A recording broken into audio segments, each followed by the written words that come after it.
5 দেশের 5টি লিগের সেরা দল নিয়ে উইন্ডিজে আয়োজিত হতে যাচ্ছে global super league. Big Bash CPL Pakistan super লিগের চ্যাম্পিয়ন দলের সঙ্গে ম্যাচ খেলবে বাংলাদেশের রংপুর রাইডার্স। সুপার লিগের উদ্দেশ্যে অনুশীলন শুরু করে দিয়েছে রংপুর পিসিবির একাডেমি মাঠে। প্রথম দিনের অনুশীলনে ক্রিকেটারদের বেশ সরব দেখা গিয়েছে। সহকারী কোচ হিসেবে রংপুরে যোগ দেওয়া মোহাম্মদ আশরাফুল প্রথম দিনেই দেখিয়েছেন এক দৃষ্টান্ত।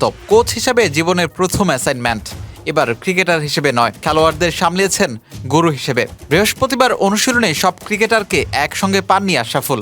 নির্দিষ্ট সময় প্রেজেন্ট না থাকার পরও ক্ষিপ্ত হতে দেখা যায়নি অ্যাশকে। উল্টো বিনয়ের সঙ্গে বলেছেন পরবর্তী প্র্যাকটিস সেশনে সবাই যেন কমপক্ষে 15 মিনিট আগে মাঠে প্রেজেন্ট থাকেন। এখানেই আশরাফুল কোচ হিসেবে ভিন্ন রূপ দেখিয়েছেন।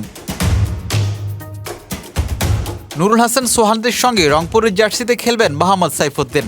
এবারে বিপিএল ড্রাফট থেকে সাইফুদ্দিনকে দলে নিয়েছে ফ্র্যাঞ্চাইজিটি, তাই আবারও নিজেকে মেলে ধরার সুযোগ ফেনী এক্সপ্রেসের সামনে। এই বছর টি-20 বিশ্বকাপের আগে দল থেকে বাদ পড়েছিলেন, খেলেছেন জিম্বাবুয়ে সিরিজ, তারপর যেন জাতীয় দলের দরজায় আর নকিংয়ে করতে পারছেন না।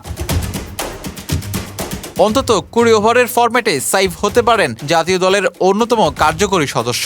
সুপার লিগে মোট 4টি ম্যাচ খেলবে রংপুর, যেখানে একাদশে সুযোগ পেলে সাইফের জন্য আরও একটি দারুণ সৌভাগ্য বলা যেতে পারে। আরেকদিকে ক্যারিবিয়ানে 3 ম্যাচের টি-20 সিরিজ খেলবে টাইগাররা।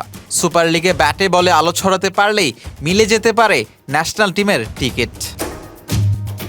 বিলাল হোসেন শিমুল, ভিডি আর্কাইভ।